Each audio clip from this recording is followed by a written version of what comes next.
What if I told you that becoming wealthy has almost nothing to do with how smart you are? Some of the smartest people in the world go broke, and some people with average intelligence quietly build fortunes. So what's the difference? It's not knowledge. It's not talent. It's not luck. It's psychology. And the truth is, most people spend years learning how money works without ever learning how their own mind works. Today, we're going to uncover the hidden mental habits that separate people who build wealth from people who spend their entire lives chasing it. And the last lesson might completely change how you think about success. The problem. Most people believe money is a math problem. Earn more, spend less, invest wisely. Simple. But if it were that simple, everyone would be financially secure. The reality is that people constantly make decisions that they know are bad for them. They overspend. They chase trends. They compare themselves to others. They panic when markets fall. They take risks they don't understand. And they repeat these mistakes year after year, not because they're stupid, because they're human. Think about it. Have you ever bought something you didn't really need? Have you ever delayed saving because you'll start next month? Have you ever looked at someone else's success and felt like you're falling behind? That's not a money problem. That's a psychology problem. And until you understand it, you'll keep fighting the wrong battle. Lesson 1, your financial decisions aren't logical. Here's one of the most powerful ideas from the psychology of money.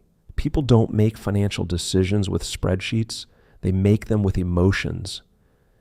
Every person sees money through the lens of their own experiences. Someone who grew up during financial hardship may fear spending. Someone who grew up with abundance may take huge risks. Neither person is necessarily right. They're simply reacting to their personal story.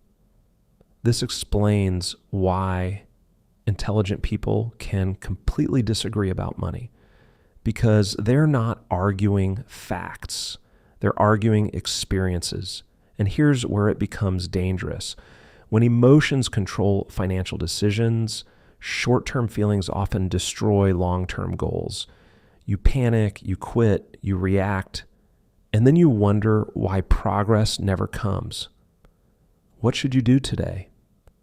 Before making an important financial decision, ask yourself, am I acting on facts or emotions?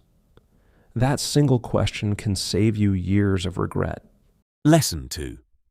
The most powerful force isn't what you think. Most people dream about earning more money, but they ignore the one force that creates extraordinary wealth: compounding.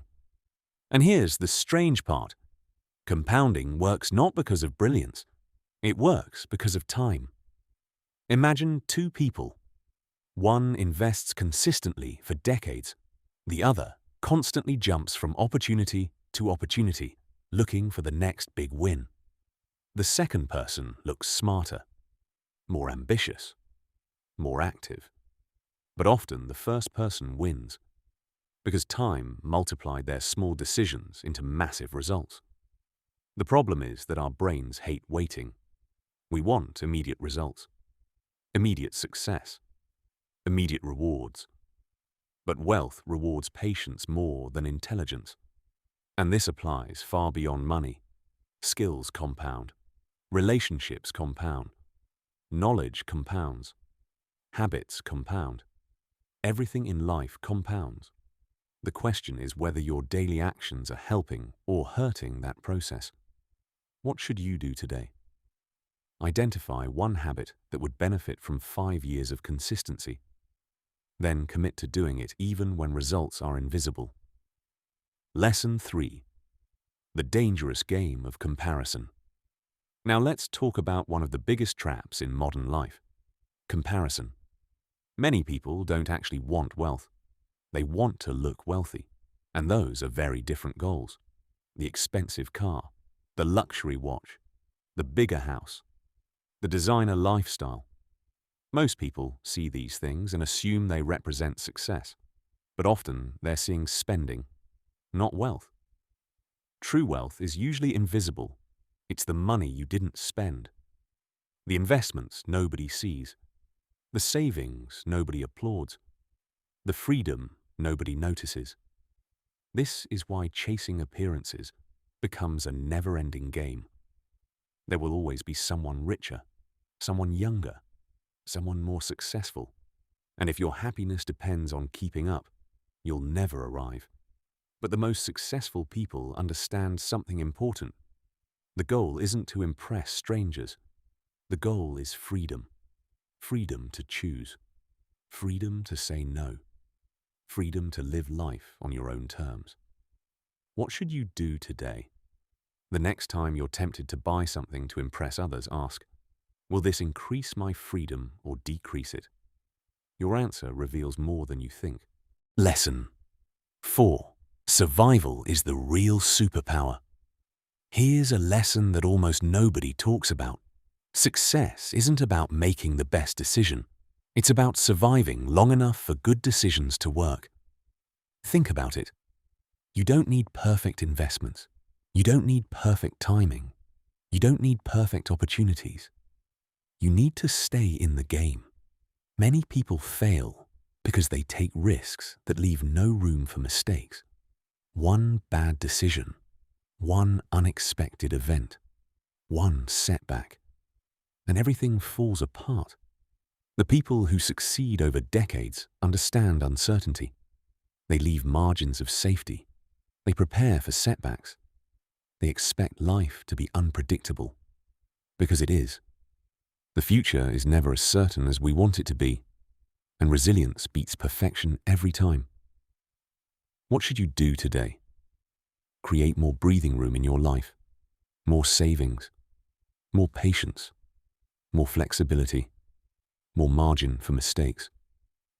Because survival creates opportunity. Lesson 5. The real purpose of money, and now the most important lesson. The purpose of money is not status. It's not luxury. It's not showing people you've made it. The highest form of wealth is control over your time. Think about that. The ability to wake up and choose how you spend your day. The ability to say no to things that don't matter. The ability to pursue work you enjoy. The ability to spend time with people you love. Money becomes powerful when it buys freedom, not things. Freedom. And this idea changes everything. Because suddenly, success isn't measured by what others see. It's measured by the quality of your life. And that's a game you can actually win. Conclusion. Most people spend their lives trying to earn more money, but few spend time understanding the psychology behind their decisions. And that's where the real advantage exists. Remember, your emotions influence your financial choices. Patience beats brilliance. Comparison destroys satisfaction. Survival matters more than perfection. And the ultimate goal isn't money itself, it's freedom. Because in the end, wealth isn't about having more. It's about needing less and controlling more of your own life. And once you understand that, everything changes. If you enjoy learning how the mind works and want practical ideas that can genuinely change your life, subscribe to Rewire Your Brain. New videos every week. Until next time, keep rewiring your brain.